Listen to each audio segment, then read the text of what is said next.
कैसे हैं आप सभी लोग। उम्मीद है अच्छे होंगे। पिछले वीडियो में हमने आपको सिखाया था कि मार्कशीट कैसे बनाते हैं।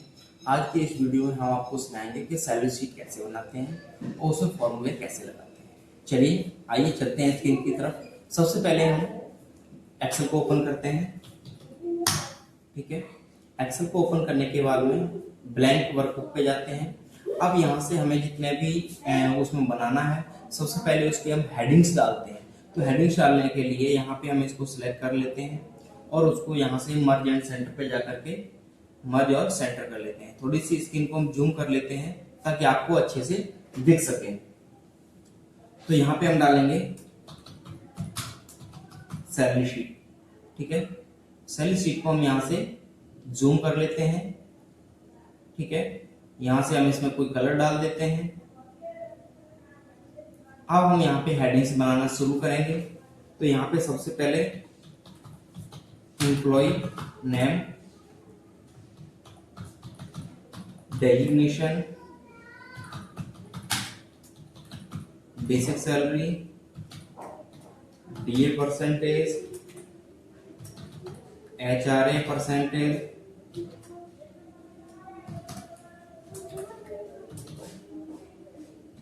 टीए परसेंट, 30% हो गया टीए, ईएसआई 1% हो गया आपका, पीएफ आपका 12% हो गया। ईएसआई पीएफ जो होता है वो जहां तक फिक्स होता है। ग्रॉस सैलरी आपका हो गया और यहाँ पे आ जाएगा नेट सैलरी। ठीक है, जीएस को हम ग्रॉस सैलरी ले लेते हैं। ठीक है, अब हम क्या करेंगे, इन सभी को एक बार में सिलेक्ट करेंगे, फॉर्मेट पे जाकर के ऑटो फिट कॉलम फिट कर देंगे तो ये हमारे एक बार में ऑटो फिट हो जाएंगे। ठीक है, उसके बाद हम यहाँ पे एम्प्लॉय के नेम डालते हैं, जैसे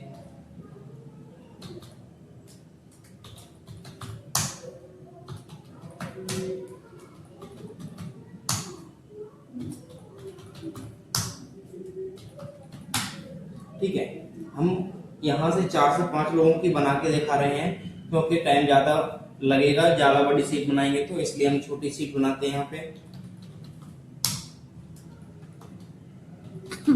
सुपरवाइजर, ऑपरेटर, एचआर और ये हो गया आपका अकाउंटेंट। ठीक है, यहाँ बेसिक सैलरी हम डालते हैं, डाल दी 12,500।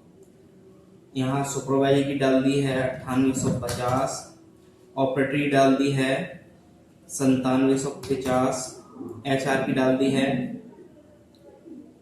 13,500 डाल देते हैं और अकाउंटेंट की डाल देते हैं 9560 रुपए। ठीक है, मैनेजर की चेंज कर लेते हैं, इसकी 14,500 कर लेते हैं। ठीक है, अब डीए परसेंटेज निकालने के लिए हम क्या करेंगे, डीए होता क्या है, डीए होता है डियरनेस अलाउंस। डियरनेस अलाउंस होता है महंगाई भत्ता। इसके निकालने के लिए इक्वल बेसिक सैलरी, इसको और जूम कर लेते हैं हम, अभी इसको और जूम कर लेते हैं ताकि आपको फॉर्मूले अच्छे से दिख जाए। ठीक है ना, तो यहाँ पे आपको दिख रहा है। तो यहाँ पे हम लगाएंगे इक्वल बेसिक सैलरी, आपका सी आपका कॉलम हो गया, 5 आपका रो हो गया, तो जी आपका C5 हो गया इनटू, और आपका 40% है तो यहाँ पे 40% लगाएंगे और यहाँ पे एंटर मार देंगे तो आपका ये डीए निकल के आ गया है। इसको हम यहाँ से ड्रैग कर देंगे तो ये आपका ऑटोफिल हो गया। अब हम एचआरए निकालेंगे, तो एचआरए होता है हाउस रेंट अलाउंस।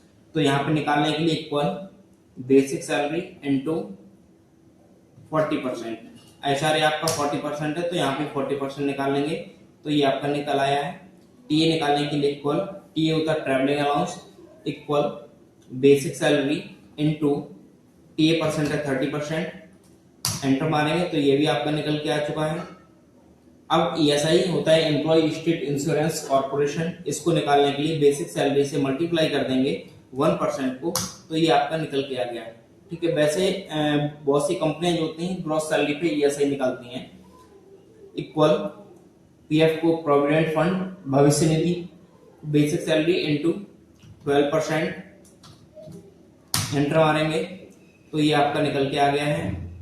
ठीक है। ग्रॉस सैलरी को क्या करते हैं, ग्रॉस सैलरी का मतलब होता है टोटल, तो इसको हम सभी को जोड़ देते हैं बेसिक सैलरी से पीएफ तक पूरा सिलेक्ट करके एंटर कर देंगे, तो ये हमारा जो होगा वो ग्रॉस सैलरी हो जाएगी, आपकी टोटल निकल के आ जाएगी। अब आपकी आती है नेट सैलरी। तो नेट सैलरी क्या होती है, इसको हम ग्रॉस सैलरी में से माइनस कर देते हैं, ग्रॉस सैलरी माइनस ईएसआई और पीएफ को जोड़ देते हैं, ईएसआई प्लस पीएफ। तो यहाँ पे ये हमारी नेट सैलरी निकल करके आ गई है। यहाँ से इसको हम ड्रैग कर लेंगे।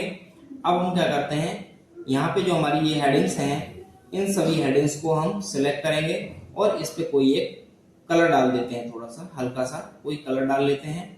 यहाँ से इसका कलर चेंज कर लेते हैं, यहाँ से हल्का सा बोल्ड कर लेते हैं और इन सभी को हम यहाँ पे क्लिक करके Ctrl+A करेंगे तो पूरी सीट सिलेक्ट हो जाएगी। यहाँ पे जाएंगे, यहाँ ऑल बॉर्डर पे हम क्लिक कर देंगे, यहाँ पे ये आपकी सीट कंप्लीट बन के रेडी हो चुकी है। वीडियो अच्छी लगी हो तो लाइक करें, शेयर करें, सब्सक्राइब करें। Thank you.